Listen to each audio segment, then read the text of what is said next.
Hello again. My name is Brian O'Connell, and I'm an applicant for the RUSD Library Coordinator position.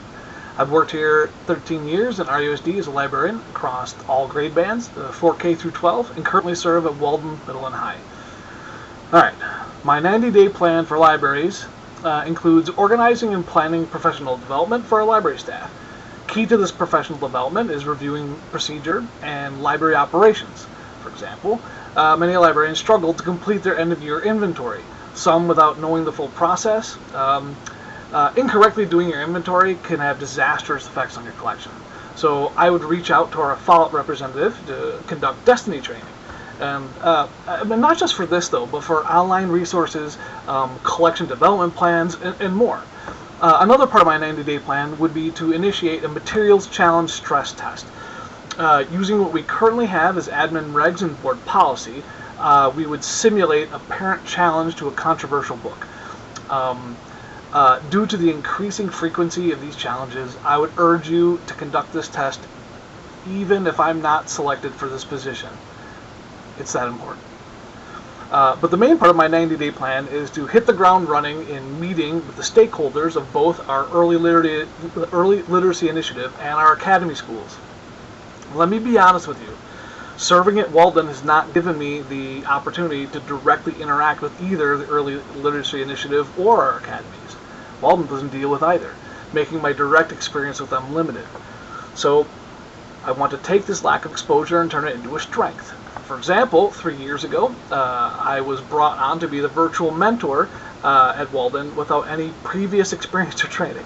But in that time, I quickly picked it up. I found all the errors and pitfalls, and I helped ensure the success of the Walden virtual students, growing the program in my short time with it. So with that in mind, I want to meet with the people involved, learn with a fresh perspective of their goals, and help be a part of the solution. I don't want to guess at what these programs need and then tell them, here's what you're getting. I don't want to offer square pegs for round holes.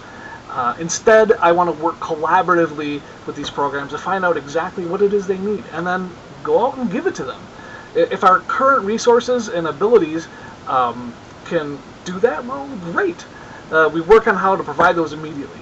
And if not, then our libraries go out and get those resources along with being mindful of adapting our work to better serve our programs. As ultimate best practice for librarians is that we serve the needs of our patrons, and we have to change and grow with those needs. Adaptability is to the changing learning environment is paramount. It's something that we as a library department need to make sure we are at the forefront of. And change is something we have to acknowledge. As late as January of this year, the District 2027 Strategic Plan requires, quote, one-to-one student access to a learning device. But, as you know, K-8 students are facing the change of not being one-to-one next school year. So, and I kid you not, my first thought was, okay, I know my library can't 100% fill that gap, but I can sure help. How can I best mold my role into something that supports student technology better? I know all of that sounds like a non-answer.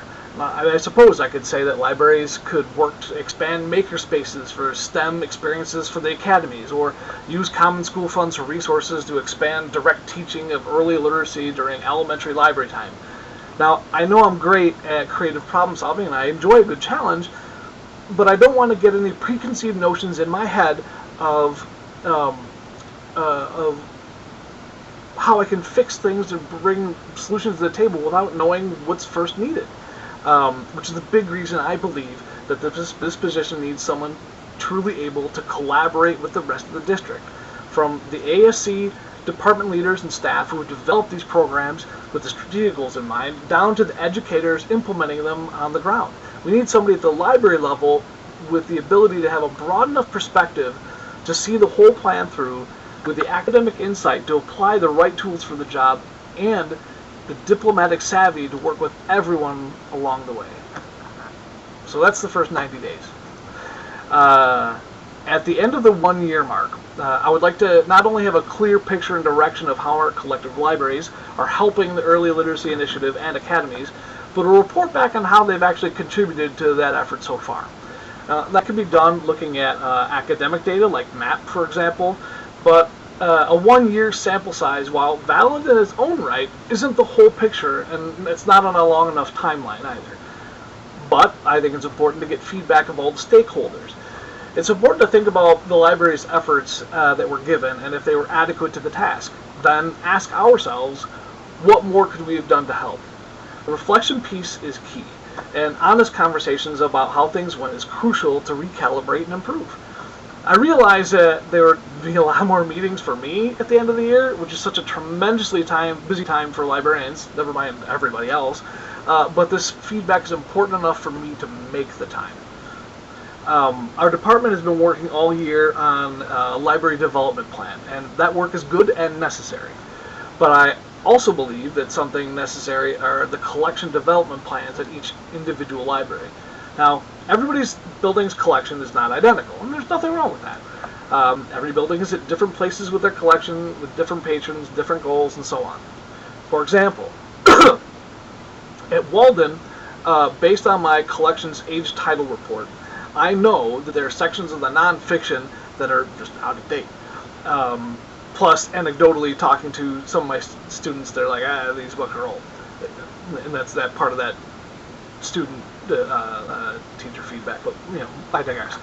So my plan has been on focusing on modernizing the nonfiction section by weeding out the old and poorly circulated books and replacing them with a curated collection of high-interest books with an eye towards interesting high school level books to better support our ROPE program. If you don't know about ROPE, I'll save you the long version, but essentially ROPE is a special graduation requirement that every Walden graduate is required to go through in order to graduate as a Walden student. That's another story. Anyway, so this process won't be overnight, but my plan is to, over the next 2 to 3 years, totally revamp the section. So my question is, what plans do our librarians have for improving their collections? Because we need to have purposeful and targeted spending of our common school funds to have learning libraries support our students in their academic programs. And at the end of the 1 year mark, I would like to have that question answered for every building. The 3 year mark is trickier. As I said, our teaching landscape consistently changes, but in 3 years, I would like our departments to be working hand in hand with our academic programs, early literacy, academies, and so on, as active and collaborative partners, providing both resources and our effort. That's very broad, but we need to be partners. We can't be an island. We have to be partners. I would also like to, with the collaboration of ASC, to look at all the admin regs that touch the library department and see what, if anything, needs to be updated in order to reflect best practice. I know that a handful of the regs that were last revised in 2018, which is not, in the grand scheme of things, all that long ago, but leadership has changed between now and then, and looking at these things, I think, is valuable. And the last goal, this is kind of lofty, but it's something I've always thought of during my time here, and that's to develop a policy and procedure guide for the use and operation of our libraries. Some of our libraries have seen a higher than desired rate of turnover, and I think it would be handy to have an operations guide to help answer questions. For example, when you go to do your end of year inventory, it's important to remember to keep the section fields blank in order to capture everything in your library. Otherwise, if you put anything in those fields, it'll capture only specifically what's in those, and you could inadvertently mark entire sections of your library as missing now. And that's not ideal. Or how do you put a checkout ceiling on materials towards the end of the year? How do you reprint barcode labels for books that had theirs damaged or missing? I think a resource like that could be very valuable, especially when the time comes when our most veterans librarians retire and a lot of their knowledge walks out the door. In conclusion, I would like to thank you for your time and consideration for this position. And if I don't see you beforehand, I wish you the best of summers. Thank you.